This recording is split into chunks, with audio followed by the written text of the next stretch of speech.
नमस्कार दोस्तों, स्वागत है आपका इस सीरीज़ में जिसमें रमन महर्षि के साथ में कुछ लोग हैं सवाल जवाब कर रहे हैं। और ये किताब है कॉन्शियस इमॉर्टैलिटी। अगर आप इसको ख़रीदना चाहते हैं तो ये आश्रम में मिल जाएगा, मेरे ख्याल से अमेज़ॉन पे भी मिल जाना चाहिए। और इसकी पूरी की पूरी सीरीज़ हम लोग बना रहे हैं dkbrains.com पे। और आज जो क्वेश्चंस हम लोग कवर करेंगे वो बड़े मज़ेदार क्वेश्चंस हैं, स्पिरिचुअल सीकर के लिए बहुत इंपॉर्टेंट है। सबसे पहला क्वेश्चन पूछा है व्हाट इज़ इल्यूजन, माया क्या है। उसके बाद सवाल पूछा है कुछ लोग कहते हैं ब्रह्म जो ईश्वर है वो सच है और दुनिया माया है। तो इन दोनों में से कुछ लोग तो कहते हैं दुनिया सच है और हम लोगों को भी दिखता है दुनिया सच है। तो इन दोनों में क्या सच है, दुनिया सच है कि दुनिया माया है, ये बताइए। तीसरा सवाल हम लोग पढ़ेंगे why does Maya become active. ऐसा क्यों है कि हम लोगों के अंदर में माया एक्टिव हो गई है। अगर दुनिया झूठ है और हम लोग एक सपने की दुनिया में जी रहे हैं तो ये एक्टिव कैसे होंगे। सबसे पहला सवाल what is Maya, what is illusion, भ्रम क्या है। जब भी आदमी रमन महर्षि या किसी भी ऋषि मुनि से बात पूछता है तो वो किताबी आंसर नहीं चाहता। इनका सवाल है व्हाट इज़ इल्यूजन। तो ये ऐसा नहीं पूछ रहे हैं रमन महर्षि से कि मुझे बताइए ताकि मैं एक किताब में इसका आंसर लिख सकूं, नहीं। वो एक डॉक्टर की तरह है और हम एक बीमार की तरह है, और डॉक्टर के पास हम अपना इलाज कराने जाते हैं। तो रमन के पास ये अपना माया का इलाज कराने गए हैं कि आखिर हम क्यों इस दुनिया में हैं, अगर ये दुनिया झूठ है तो हम क्यों फंसे हैं। इस तरह से होता है जब भी आप किसी ऋषि के पास जाते हैं, क्योंकि ऋषि तो जग चुका है।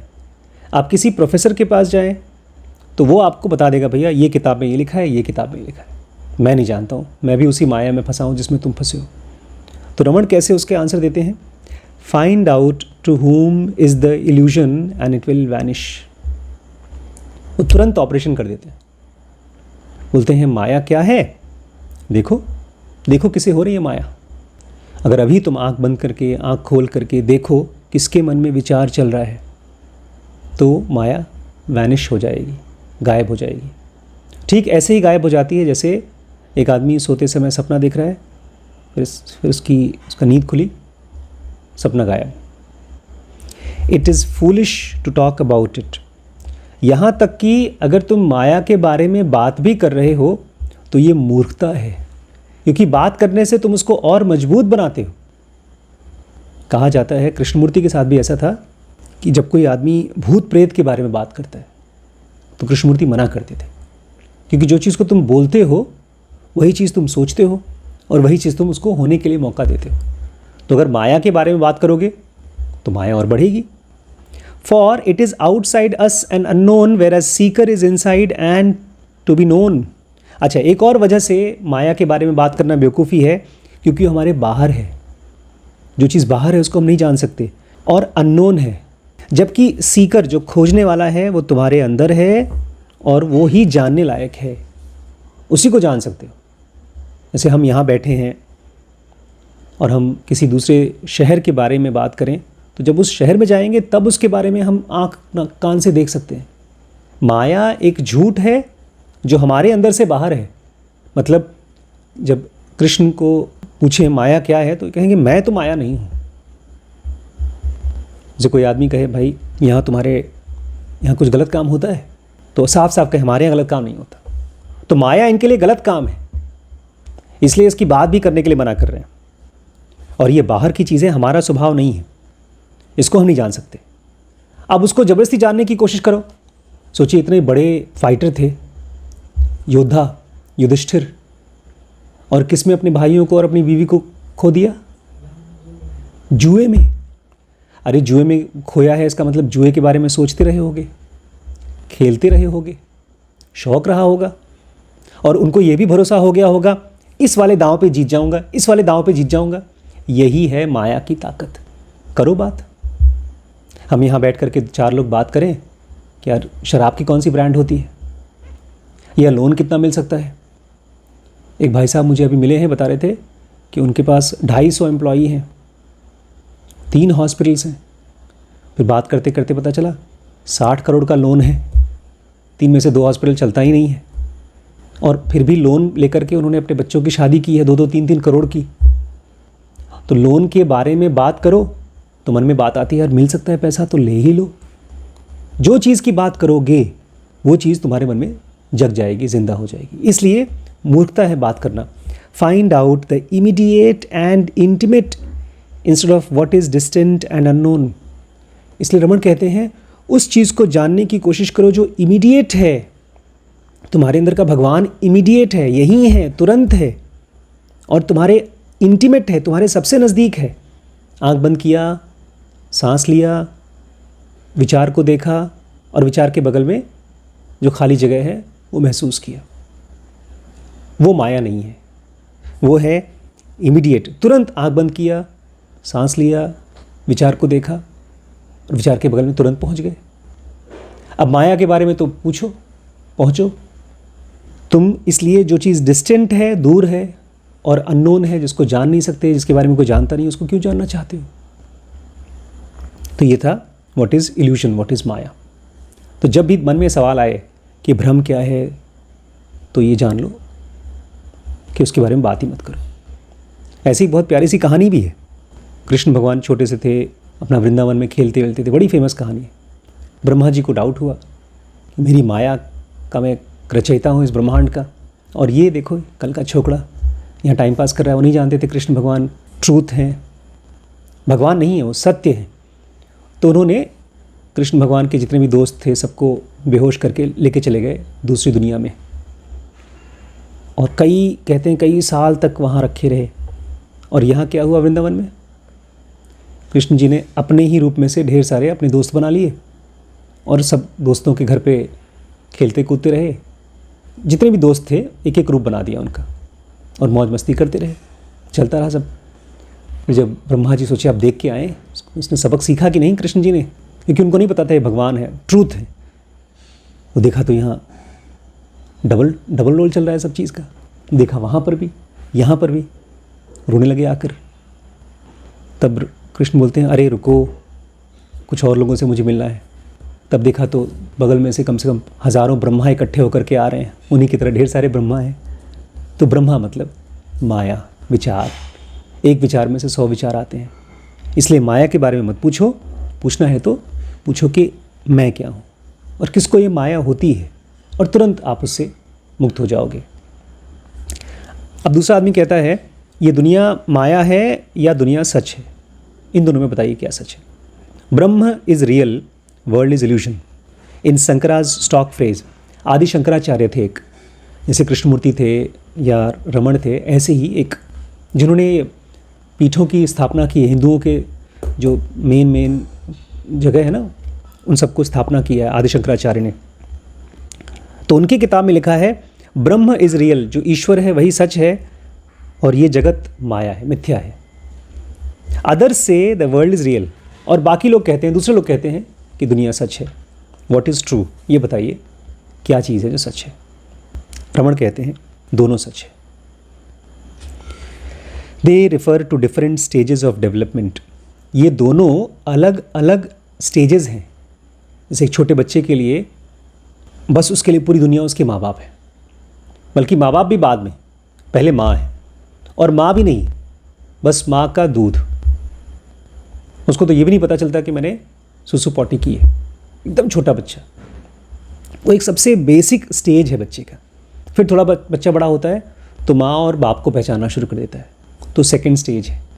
फिर थोड़ा बड़ा होता है तो अपने घर को, अपने घर वालों को पहचानता है, इसलिए बच्चा बाहर के लोगों के पास नहीं जाता। तो ये अलग अलग स्टेजेस हैं एक बच्चे की। रमण कह रहे हैं जो लोग कहते हैं ये ब्रह्म सच है केवल और दुनिया झूठ है, वो अलग स्टेज है आपके ग्रोथ की, आपके अंदर की यात्रा की हायर स्टेज है। The aspirant starts with definition that real exists always, then he eliminates the world as unreal because it is changing and hence cannot be real.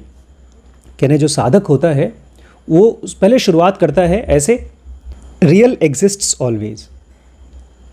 वो ये अपने आप को कहता है जो ईश्वर है वो कभी नहीं मरता। रियल एग्जिस्ट्स ऑलवेज, रियल है हमेशा। अभी हम लोग एक फिल्म देख कर आए, अमिताभ बच्चन जी की एक सबसे नई पिक्चर आई है, नया कॉन्सेप्ट है एकदम। कृष्ण जी अश्वत्थामा को श्राप देते हैं। महाभारत में अश्वत्थामा एक ऐसा इंसान है जो कहा जाता है मरा नहीं, अभी तक नहीं मरा है। उसके यहाँ पर एक मणि थी, तो कृष्ण जी ने मणि छीन निकाल कर फेंक दिया। उसी समय महाभारत की लड़ाई के समय एक कोई ब्रह्मास्त्र फेंक दिया था, एकलव्य के बेटे को जो गर्भ में था उसको फेंक दिया, उसको मार दिया।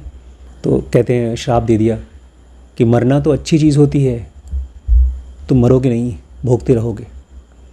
फिर फिल्म की कहानी ये है, रोने लगता है, बोलता है भगवान मुझे मोक्ष दिलवा दीजिएगा, मुझे भी मुक्ति पानी है। बोलते हैं ठीक है, जब कलयुग आएगा तब जो औरत के गर्भ में मैं आऊँगा कल की अवतार लेकर, उसको तुम बचाने का काम करना, ये तुम्हारा कर्तव्य है, उससे तुम्हारा मोक्ष हो जाएगा। तो वो जो अश्वत्थामा का रोल है, जो 6000 साल से ज़िंदा हैं, वो किया है अमिताभ बच्चन जी ने। वो एक बड़े से मंदिर में, पुराने मंदिर में ऐसे ही बैठे हैं, एकदम झुर्रियाँ हो गई हैं, बहुत पुराने, हज़ारों साल पुराने मंदिर में बैठ के ध्यान कर रहे हैं, बैठे हैं, एक डंडा है उनके हाथ में। फिर कहानी यही है कि एक औरत है, उसके पेट में बच्चा है, उसको बचाते हैं, और खूब बड़े बड़े लोग मारने पीटने के लिए आते हैं, लेकिन ये इतने ताकतवर हैं कि अकेले ही सबको हरा देते हैं। लेकिन फिर भी 6000 साल बाद ही सही चीज़ें तो ख़त्म हो ही जाएंगी। तो जो साधक होता है वो शुरू करता है कि जो ईश्वर है, जो रियल है, ऑलवेज एग्जिस्ट्स, वो हमेशा रहता है। चाहे 10,000 साल बाद भी कोई चीज़ ख़त्म हो जाए, वो रियल नहीं है। Then he eliminates the world as unreal because it is changing. फिर साधक बोलता है मुझे उन सभी चीज़ों के साथ जिसके साथ लगाव है, मुझे पसंद है, लेकिन फिर भी वो झूठ है, क्योंकि कुछ साल बाद वो ख़त्म हो जाएगा। उनको एलिमिनेट करना शुरू करता है, निकाल के बाहर फेंकता है। एक साधु अपने चीज़ों को निकाल के बाहर फेंकता है। असल में जब वो घर परिवार छोड़ता है तो घर को छोड़ के नहीं जा रहा है, वो कोशिश कर रहा है कि घर मेरे अंदर से निकल जाए, मेरी उसके साथ लगाव ख़त्म हो जाए। क्यों? क्योंकि वो सब चीज़ें चेंजिंग हैं, बदलने वाली हैं, इसलिए वो सच नहीं हो सकती। वो अपने दिमाग में साफ साफ इस चीज़ को स्थापित करता है साधक कि ये है सच जो कभी नहीं बदलता, और ये है बदलने वाला। तो जो चीज़ बदलने वाला है वो मेरे हिसाब से अब झूठ है और उसको हटाना है। Ultimately he reaches the self and there finds unity. और अगर यही यात्रा करता रहे तो पहुंच जाता है ईश्वर के पास अपने रूप में, सेल्फ के रूप में, और तब उसको यूनिटी मिलती है। यूनिटी मतलब वो और ईश्वर दोनों एक हो जाते हैं। Then that which is originally rejected as being unreal is found to be part of the unity. और फिर उसने जिस चीज़ को माया बोल दिया था, झूठ बोल दिया था, उसको लगता है कि ये सब तो मेरे ही शरीर का हिस्सा है, ये पहाड़, नदी, ये सब बदलने वाली चीज़ें हैं, लेकिन मेरे शरीर की चीज़ है। जैसे हमारे शरीर में उंगलियां हैं, खून है, उंगलियों में नाखून बदलता रहता है, पुराना नाखून निकल जाता है, नया आ जाता है, कोई दुख तकलीफ नहीं होती। ऐसे ही दुनिया भी है। तो रमण कहते हैं ultimately he reaches the self and there finds unity. और फिर एक आदमी जब अपने आप को अलग अलग स्टेजेस में देखता है, ध्यान करते रहता है, अब एलिमिनेट कर देता है, जो झूठ है उसको निकाल देता है, जो सच है उसके साथ रहता है, तो वो पहुंचता है सेल्फ के पास और वहाँ पर महसूस करता है यूनिटी। यूनिटी मतलब ईश्वर के साथ उसका एकपन हो जाता है, वन हो जाता है, वो दो नहीं रहता, द्वैत नहीं रहता। And is found to be part of the unity. और फिर वो पूरे ब्रह्मांड का जो कुछ भी है सबका हिस्सा बन जाता है। वो being absorbed in reality the world is also real. ये मेन कन्फ्यूजिंग पार्ट था, क्योंकि कुछ ध्यानी कहते हैं कि ये दुनिया सच है। तो रमण कह रहे हैं being absorbed in reality the world is real, क्योंकि ये दुनिया जब आप ब्रह्मांड के साथ, ईश्वर के साथ एक हो जाते हैं, तब ये भी उसी का हिस्सा है, तब ये सच है। समझे कि नहीं? देखिए, मान लीजिए मैं आपको कहता हूँ ये है पानी, लेकिन इस पानी में चाय, चीनी की पत्ती वगैरह सब मिला दिया है, जो पियो ये तो चाय है, ऐसे ही ये दुनिया माया है। पानी के अंदर में बाकी चीज़ें मिक्स्ड हैं, मतलब ईश्वर में जो सच है उसमें झूठ मिक्स्ड है। अब आप बड़े कोई नया टेक्निक आ गया, गरम वरम करके उसमें से चीनी अलग कर देते हैं, पानी अलग कर देते हैं, अलग अलग कर दिया। चीनी को वहाँ फेंक दिया, पानी को यहाँ फेंक दिया। पानी को फेंक दिया आपने समंदर में, नदी में, अब वो बन गया नदी का पार्ट या समंदर का पार्ट। और समंदर या नदी, समंदर नदी नहीं है, वो तो पूरी की पूरी पृथ्वी है ना, पूरी पृथ्वी। और चाय की पत्ती कहाँ फेंकी आपने? वहीं पृथ्वी पे फेंकी है। तो चाय भी मैं हूँ, पानी भी मैं हूँ, चीनी भी मैं हूँ, सब सच है। पहले ये सब इसके अंदर था और चाय था, उसको हम पीते थे। ये ब्रह्मांड एक तरह से चाय की तरह है जिसको हम इस शरीर में पी रहे हैं। लेकिन जब आप अलग कर देते हैं तो इसमें से एक हो जाता है शरीर, एक हो जाता है आत्मन। लेकिन फिर आप देखते हैं सब कुछ, ये पूरा ब्रह्मांड आत्मा का शरीर है। और चूंकि आत्मा का शरीर है तो फिर वो सच है। लेकिन वो तब जब आप अपने आप को ईश्वर के साथ एक पाते हैं, तब बोलिएगा कि ब्रह्मांड सच है। अभी मत बोलिए, अभी तो पता नहीं चल रहा है ना कि ये शरीर भगवान का के मारा है, अभी तो हम अलग है उनसे। वो फाइनल स्टेज है। इसलिए रमन उसको क्लियर कर रहे हैं कि जो लोग ये कहते हैं ये ब्रह्मांड भी सच है, वो बहुत एडवांस लेवल पे भगवान के साथ एक हो गए हैं, तब कह रहे हैं कि ये दुनिया भगवान का ही रूप है, पत्ते पत्ते में भगवान है। ये तब कहिए। There is only existence in realisation and nothing but that. There is only existence in realisation and nothing but that. कह रहे हैं केवल ब्रह्मांड में एग्जिस्टेंस होता है, सब कुछ है, वही आप एक्सपीरियंस करते हो, इसके अलावा कुछ नहीं है, सब कुछ है। ऐसा नहीं है कि कुछ चीज़ हो गया और कुछ चीज़ होगा, वो तो खाली मेमोरी बनती है। मेमोरी से अलग है एग्जिस्टेंस। एग्जिस्टेंस की कोई मेमोरी नहीं बनती है, शरीर की और इसके अंदर के अनुभव की। जैसे एक फिल्म बनता है, ऐसे ही ये शरीर का मेमोरी बनता है। जो जो चीज़ हमने जिया उन सबको दिमाग में स्टोर करता है और उसी के बारे में सोचता है, और उसी से बनता है शरीर दोबारा दोबारा दोबारा। पिछली बार मैं इसका बेटा था, इसने मुझे मारा था, इस बार मैं इसका बाप बनूंगा, इसको मारूंगा। इसने मुझे लूटा था, पिछले जन्म में इसने मुझे खून किया था, अब मैं इसका मालिक बनूंगा, इसको खून करूंगा। इस तरह से खेल चलता रहता है शरीर का। एक क्वेश्चन है, वाई, अच्छा क्वेश्चन है बहुत। Why does Maya become active? आखिर ऐसा क्यों होता है कि हमारे अंदर में माया एक्टिव हो जाती है, हम भ्रम में क्यों फंस जाते हैं? How can this question arise? You are yourself within its fold. बहुत अच्छा सवाल पूछा है रमन ने, कि सवाल तुम पूछ कैसे सकते हो? You are yourself within its fold. अभी तो तुम माया में फंसे हो ना। Are you standing apart from its universal activity in order to ask this question? अरे आप जब कोई फिल्म चल रही है, आज जो फिल्म देखा उसमें अमिताभ बच्चन जी अश्वत्थामा बने हैं, तो जब तक फिल्म में है वो ये तो नहीं कह सकते मैं अमिताभ बच्चन हूँ। वो क्या कहेंगे, मैं क्या हूँ? अश्वत्थामा हूँ। वो जब फिल्म से बाहर आएंगे तब तो ये पूछेंगे कि फिल्म बनाई किसने? तुम अभी फिल्म में हो, तुम शरीर हो, और तुम पूछ रहे हो ये भगवान ने माया बनाई क्यों? अभी तुम अलग नहीं हुए हो।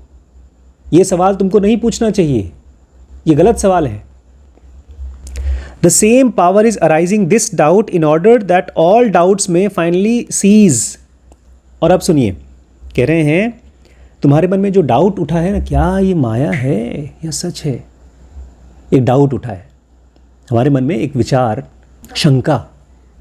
ये डाउट कौन निकाल रहा है तुम्हारे अंदर से? जो तुमको डाउट हुआ उसको पैदा करने वाला, उस शंका को पैदा करने वाला कौन है? वही ईश्वर जिसने माया बनाया है। In order that all doubts में फाइनली सीज। और ये सवाल का उत्तर के लिए नहीं पूछा है तुमने। ये डाउट इसलिए नहीं आया कि तुम उत्तर मांगो, बकबक करो। ये इसलिए है ताकि तुम्हारी सारी शंकाएं खत्म हो जाएं, मतलब सारे विचार शांत हो जाएं। इसलिए जब तुम्हारे मन में आया बात कि दुनिया माया एक्टिव क्यों हुई, तो क्या करो, ये पूछो विचार किसको आया, बस वो शांत हो जाओ। माया इज ओनली ईश्वर शक्ति और द एक्टिविटी ऑफ रियलिटी। ये माया एक तरह से ईश्वर शक्ति है। जैसे कोई आदमी जब डांस कर रहा है तो वो आदमी और डांस एक ही चीज़ है। आप ये नहीं कह सकते अरे वो तो डांस था, ये आदमी है। ये ईश्वर शक्ति है जो कि माया के रूप में दिख रही है तुम्हें। देखिए, ये शरीर को अगर हम माया से अलग करना, मतलब हम अपने आप को माया से अलग करना चाहते हैं, तो एक ही डांस को ख़त्म करना है, इसको पहले कम करना है, ज़बरदस्ती नहीं, नेचुरल तरीके से। कौन से डांस को? विचारों के डांस को। और वो कम कैसे होगा? ये पूछ के कि विचार किसको हो रहे हैं। और जैसे ही पूछते हैं तो मन में स्पेस में पहुंच जाए, विचार किसको हो रहे हैं, अंदर एक शांति है, उसको हो रहा है, उसका शरीर नहीं है, वो हमेशा से है। ये करेंगे तो धीमे धीमे माया से हम मुक्त हो जाएंगे। ठीक है, बस दोस्तों, इस पूरी सीरीज़ को अगर आप देखना चाहते हैं तो dkbrains.com पे हमने ज़ेनोगा कोर्स में कॉन्शियस इमोर्टैलिटी क्वेश्चन आंसर है रमण महर्षि के साथ, उसमें कवर किया है, आप जाके चेकआउट कर सकते हैं। ठीक है।